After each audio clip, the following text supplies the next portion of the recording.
yang terus melawan.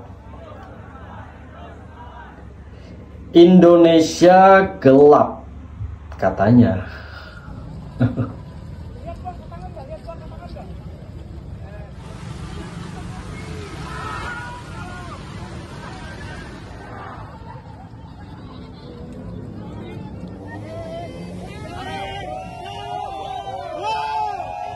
Terus kali ini yang menjadi krusial dan juga fundamental adalah isu pendidikan.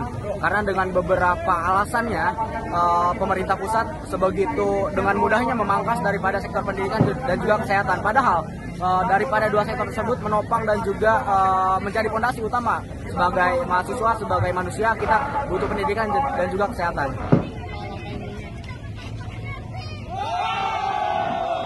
Kita buktikan kepada Bapak kepolisian hari ini, bahasanya mahasiswa lulus SMA, SMK, luar tanah, masuk polisi. Makanya tugas kalian itu hari ini menjaga kita. Kalau kalian hari... Sekarang saya itu lagi salut dengan pemimpin kita, Pak Prabowo Subianto, istimewa ya. Istimewa. Ono uang, nek wayah acara apa nyapa ono kudanan dipayungi gak gelem. Rakyat saya kehujanan, saya juga harus kehujanan. Ono pas pamres apa-apa nyeneni apa jongkok nih rakyat, ojo kok seneni, ojo kok jongkok nih, kuwi rakyatku. Wah luar biasa. Sampai arep gawe program apa wi makan gratis barang ngono kuwi kan dari rakyat kembali ke rakyat. Luar biasa kuwi. Lho nek sing dadi pejabat kowe orang karuan Pak, iki kok lelek dhewe. Tapi aku muni ngene ngono sing ra seneng kowe ya dihujat. Nek aku wis nyapa wae dhewe iki ning Quran jelas kok gitu Yai. Kon ade kon taat karo ulama, taat karo pemimpin ake dhewe. Nah aku siapapun yang menjadi pemimpin akan saya hormati. Ngono. Nggih. Dihormati, Pak. Ndake dhewe iki aja dadi wong angel. Dadi wong angel dididik maido wae. Barang kowe kon ning ngarep ngono ya morat marit. Aja ngono kuwi dadi wong, gek wong rong kerja rong enek pirang atus dina ngono wis kok paido. Setahun rong enek ngono wis paido. Lha kuwi jenenge wong nyerimpeti. Betul. Dadi imam ra iso, dadi makmum ra iso. Lah kuwi dadi wong apes kuwi jenenge jazuan. Penake maido, paling penake maido. Diseneni intelijen intel. Akhirnya Bentar. Jadi kalau menurut saya pribadi ya, saya lebih suka dengan penceramah yang memberikan kata-kata yang positif, yang sejuk gitu ya. Jadi auranya pun jadi positif gitu ya, bukan penceramah yang mengeluarkan kata-kata kasar, kata-kata kotor dan mengumbar kebencian gitu loh. Jadi seolah-olah kayak provokatif ya gak sih? Kembali lagi terserah kalian lah ya. Kalian bisa milih sendiri gimana baiknya. Oke. juga ini adik-adik mahasiswa, ini anak-anak BEM-BEM ini muncul lagi. Kemarin gue cariin mau protes tentang Harvey Mois yang dihukum cuma 6,5 tahun penjara. Kemana kalian? Dananya baru cair ya. Adik-adik ini pesan kakak ya, kalau misalnya demo janganlah kau bakar-bakar apa itu sampai memblok jalan ya, jangan ya. Jangan sampai bikin sengsara masyarakat ya. Berjuang untuk menyampaikan aspirasi masyarakat tanpa bikin susah masyarakat itu lebih bagus. Nih kayak kakak ini mahasiswa tapi gunain sosial media untuk mengeluarkan aspirasi dari masyarakat. Kayak gitu, keluarkan critical thinking kalian, kritis kalian itu keluarin dari sosial media kayak gitu, ya kan? Sama aja kok, kalian turun di jalan sama menyuarakan di sosial media itu sama aja, didengar nggak didengar juga. Tapi biasanya lebih maknyus kalau lewat sosial media. Terus kalau menyuarakan aspirasi melalui sosial media, nggak perlu nasi bungkus, nggak perlu panas-panas, ya kan? Sebenarnya ada beberapa tuntutan mahasiswa ini yang gue setuju, termasuk perampasan aset untuk terpidana korupsi. Tetapi yang nomor 1 sampai nomor 6, aduh, nomor 1 dulu deh. Nomor 1 ini pemangkasan anggaran-anggaran yang nggak penting. Masa lu nggak setuju sih ada mahasiswa? Hah? Terus ada juga ini yang gue denger dari hasil interview dari salah satu media terhadap salah satu mahasiswa yang melakukan demo, bilang gini nih, ini kalau misalnya efisiensi anggaran ini dilakukan di Kementerian Pendidikan katanya, takutnya nanti ini bakal berdampak untuk kenaikan UKT uang sekolah. Menuntut juga kalau misalnya sekolah harus digratisin. Kalau sekolah SD, SMP, SMA mah gue setuju, tapi kalau kuliah enggak, jangan digratisin. Ntar kalau misalnya digratisin kalian makin males lagi masuk kuliah, ya kan? Karena mikirnya udah gratis juga, nggak perlu gue mikirin duit orang tua gue sia-sia atau gimana, ya kan? Apalagi tuntutannya tuh yang masalah tangkap dan adil Pak Jokowi. Aduh, kelihatan banget tuh deh, kelihatan. Jangan terlalu offside. Tapi gue kelihatan bayaran ya. Ya, cuman di negara gue nih, dikit-dikit demo, dikit-dikit mahasiswanya demo, apa aja semuanya di demo gitu. Ada kebijakan baru di demo gitu. nggak ada gitu demonya tuh yang benar-benar apa yang Indonesia.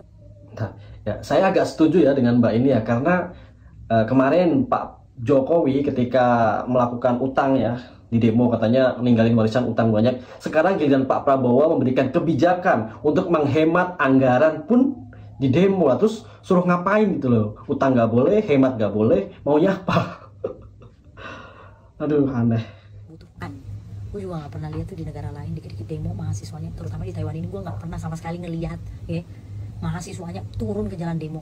Pada sibuk semuanya berkreasi. Iya juga ya. Belajar, gak ada waktu buat demo. Soalnya mereka tuh pikirannya kayak gini, kalau mereka nggak belajar, mereka nggak bakal dapat kesempatan kerja. Ya, kalau mereka nggak belajar, mereka nggak akan dapat masa depan yang baik. Itu di pikirannya tuh.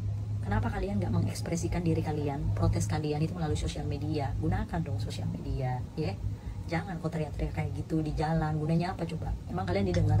Bakar-bakar ban kayak gitu, bikin onar, blok jalan. Emang kalian didengar? Ya, ada ujung-ujungnya anarkis ya. Kalian gunakan ini teknologi gitu buat menyampaikan aspirasi kalian, aspirasi masyarakat, termasuk aspirasi-aspirasi orang-orang yang nunggangin kalian. Masuk hukum itu ditakdirkan untuk Kayak ini jagoannya datang nih. hari ini karena tidak ada lagi orang yang percaya pada hukum. Tapi saya tahu bahwa kalian memilih jadi masuk hukum artinya memilih untuk menegakkan keadilan. Pastikan baca buku dengan bagus, perhatikan semua kasus, dan kalian harus menghidupkan harapan publik bahwa ada sarjana 1-2 tahun ke depan yang akan membasmi korupsi dan memelihara keadilan. Ya, salam. Partai TBK itu kan bikin banyak orang berpikir. ya masih dalam pematangan ya. Artinya memang akan direalisasikan ya Pak ya? Masih dalam pematangan, masih dihitung, masih dikalkulasi, belum tentu juga. Tapi sudah ada niat nggak Pak untuk membentuk partai itu? Masih dalam pematangan, masih dihitung, masih dikalkulasi, belum tentu juga direalisasi. Adili Jokowi dan hidup Jokowi. Narasi bahwa ada yang mau memecah belah Presiden Prabowo dan Presiden Jokowi terjawab. Tudingan Jokowi cawe-cawe mengendalikan dan bahkan dianggap memanipulasi Presiden Prabowo terjawab. Dan seruan adili Jokowi juga dijawab oleh Presiden Prabowo yang beberapa kali meneriakkan seruan hidup Jokowi. Dalam pidatonya, Presiden Prabowo menyebut bahwa dia menjadi saksi Pak Jokowi itu hanya memikirkan rakyat. Lah terus yang nuduh Pak Jokowi cuma memikirkan keluarganya gimana dong? Berani bersaksi juga kayak Pak Prabowo nggak? Pernah kerja sama Presiden Jokowi selama 5 tahun kayak Pak Prabowo nggak? Ya enggak lah ya. Yang bikin ngakak, pada pidatonya Presiden Prabowo juga mengatakan nanti katanya dikendalikan sama Pak Jokowi, cawe-cawe. Lalu kalimat itu diakhiri dengan sebuah bisikan, ndasmu. Jadi memang sangat bertolak belakang ya ketika para pembenci menginginkan Pak Jokowi dan Pak Prabowo ini pecah kongsi ya atau bermusuhan. Nyatanya mereka justru semakin erat guys ya. Persahabatan mereka tuh ya seolah-olah memang nggak bisa dipisahkan gitu loh. Karena satu pemikiran untuk membangun negara Republik Indonesia. Ya terserah ya buat orang-orang yang sakit hati mungkin maunya sih mereka musuhan gitu ya. Ya kalian bisa nilai sendiri lah ya gimana baiknya. Sahabat-sahabatku semua, seringkali kita terjebak dengan ungkapan anggaran pendidikan 40%, anggaran kesehatan 30%, anggaran penanganan masyarakat miskin 40%. Kalimat-kalimat itu belum tentu benar. Anggaran pendidikan misalnya 20-40%, belum tentu isinya untuk pendidikan, belum tentu isinya pengadaan buku yang layak untuk anak-anak sekolah, belum tentu isinya pembangunan ruang kelas baru, belum tentu isinya pembangunan sekolah baru, belum tentu isinya bangku-bangku dan berbagai kelengkapan penunjang pendidikan. Isinya bisa jadi studi banding, isinya bisa jadi seminar-seminar, isinya bisa jadi analisis-analisis yang seluruhnya ngabisin duit dan tidak ada relevansi dengan pendidikan. Seringkali itu hanya menjadi akal-akalan para pengelola keuangan di bidangnya. Anggaran kesehatan juga begitu, belum tentu bahwa isinya untuk menangani orang sakit, bangun rumah sakit, beli alat kesehatan, membangun infrastruktur kesehatan, membangun sarana teknologi informasi agar mempermudah layanan kesehatan, belum tentu. Bisa jadi isinya studi banding, seminar-seminar, pengarahan-pengarahan, penyuluhan-penyuluhan. Anggaran penanganan kemiskinan juga bisa begitu. Judulnya penanganan kemiskinan, isinya seminar di hotel, isinya studi banding. Untuk itu, maka membangun analisis anggaran yang terbuka, disampaikan kepada masyarakat tentang isi anggaran itu sangat penting. Kemudian setelah uangnya terkumpul, diperuntukkan untuk belanja yang mesti, apa yang menjadi kebutuhan masyarakat.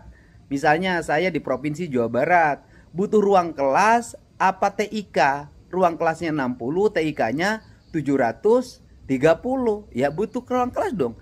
Ruang kelasnya yang 730, bukan TIK-nya.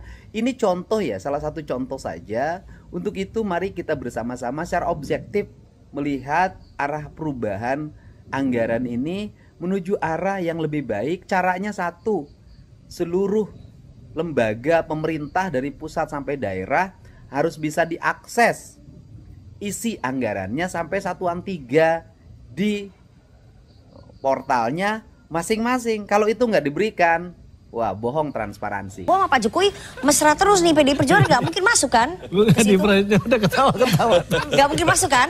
Agak susah kan? Begini. Nah, kalau jadi saya harus ada dua perbedaan. Iya itu makanya dijawab dulu pertanyaan saya. Bentar dulu. Kemesraan Pak Prabowo dan Pak Jokowi mempengaruhi, menyulitkan PDI Perjuangan nggak masuk ke situ? Saya kan harus kasih intro dulu. Ya, oke. Pertama, kalau pujian Pak Prabowo itu tulus, karena Pak Prabowo tidak hanya muji Pak Jokowi, tapi muji Pak SBY, muji Ibu Mega dan presiden-presiden sebelumnya. Satu. Yang kedua, kalau pujian Jokowi tidak tulus, karena dia punya kepentingan. Oke, apa? Ada anaknya menjadi wakilnya Pak Prabowo sekarang. Sebentar. Kalau kita ada aja ya, Nana, orang-orang yang gak suka Pak Prabowo sama Pak Jokowi bersatu. Bagaimana Pak Jokowi setiap ketemu Bu Mega cium tangan dan selalu mengaku sebagai petugas partai. Kemudian bagaimana PDI Perjuangan memberikan keistimewaan kepada Pak Jokowi, wali kota Duprode 7 kali lah ya, Pilgub 1 kali, dukung Pak dan Jokowi presiden lah ya. 2 kali, luar biasa. Tapi ketika kepentingan berbeda, dia berkhianat. Dan ingin saya tegaskan bahwa kalau melihat rekam jejak ini, saya mengatakan hati-hati Pak Prabowo, hati-hati Gerindra.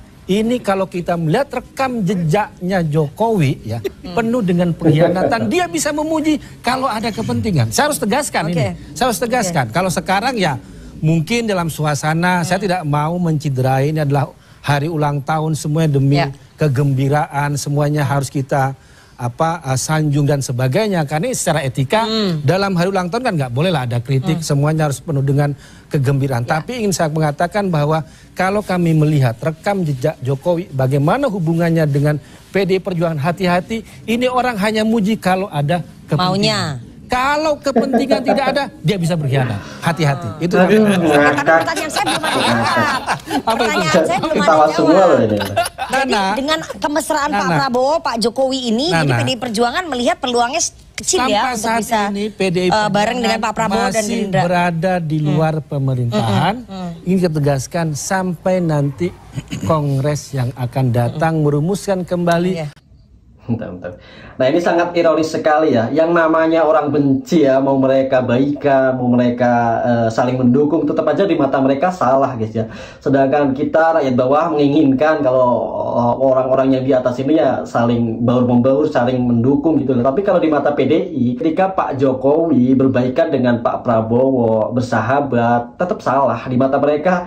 Pak Jokowi itu tidak boleh gitu loh berbaikan sama Pak Prabowo, maunya mereka ya bermusuhan gitu loh. Ada aja kesalahannya. Pokoknya intinya kalau orang benci, mau dia berbuat apa aja, semua salah. Ya enggak? Parah sih. Langkah politik berikutnya. Jadi ini nggak ada faktor sama Pak Jokowi kalau bilang Ibu Mega besok kita masuk ke Gerindra, masuk Prabowo, kita masuk. Nggak ada hubungannya dengan Jokowi. Jadi nggak ada faktor nggak ada. Jokowi itu nggak ada faktor sebenarnya. Gitu.